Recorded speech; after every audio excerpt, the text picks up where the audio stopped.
بسم اللہ الرحمن الرحیم۔ شروع کرتا ہوں اللہ تعالیٰ کے نام کے ساتھ جو بڑا مہربان نہایت رحم کرنے والا ہے۔ حضرت ابو سعید خدری رضی اللہ عنہ کہتے ہیں کہ رسول اللہ صلی اللہ علیہ وآلہ وسلم نے فرمایا، میرے صحابہ کو برا بھلا نہ کہو، اس ذات کی قسم جس کے ہاتھ میں میری جان ہے،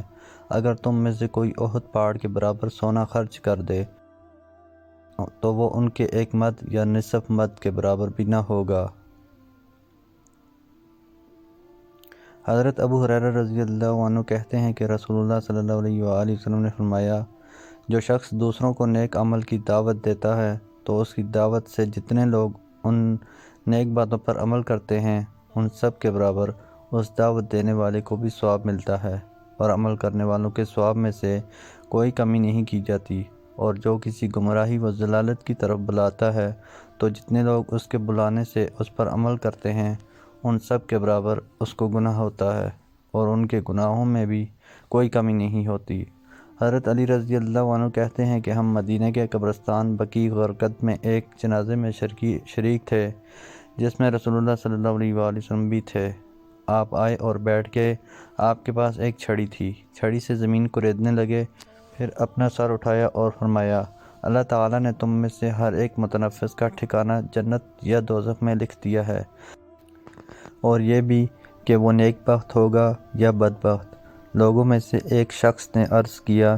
اللہ کے نبی، پھر ہم کیوں نہ اپنے لکھے پر اعتماد کر کے بیٹھے رہیں اور عمل ترک کر دیں، کیونکہ جو نیک بختوں میں سے ہوگا وہ لازماً نیک بختی کی طرف جائے گا، اور جو بدبختوں میں سے ہوگا وہ ضرور بدبختی کی طرف جائے گا۔ آپ صلی اللہ علیہ وآلہ وسلم نے فرمایا،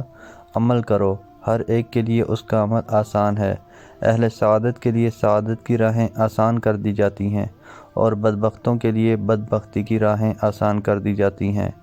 پھر نبی اکرم صلی اللہ علیہ وآلہ وسلم نے اللہ تعالیٰ کا یہ فرمان سنایا،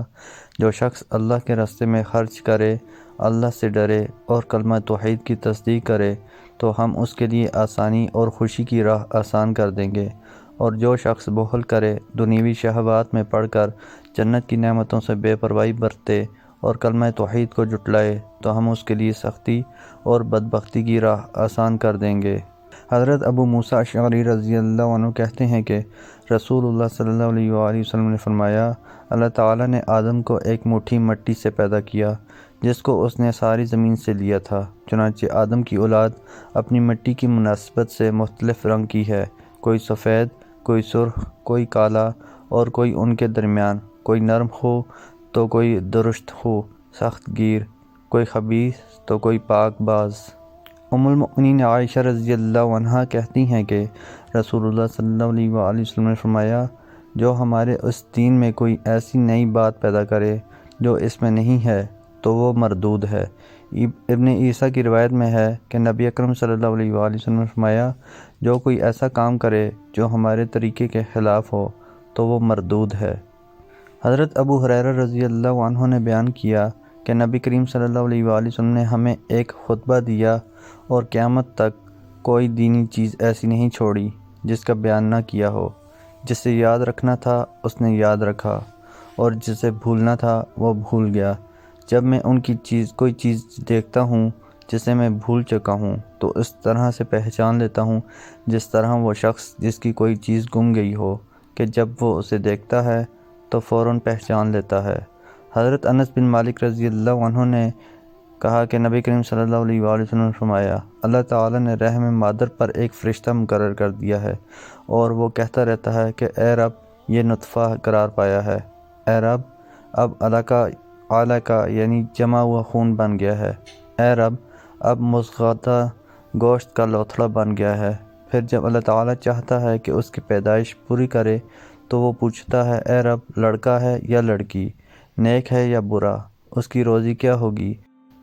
اس کی موت کب ہوگی۔ اسی طرح یہ سب باتیں ماں کے پیٹ ہی میں لکھ دی جاتی ہیں، دنیا میں اسی کے مطابق ظاہر ہوتا ہے۔ محترم دوستو، اللہ تعالیٰ سے دعا ہے اللہ تعالیٰ ہمیں ان حدیث پر عمل کرنے کی توفیق عطا فرمائیں،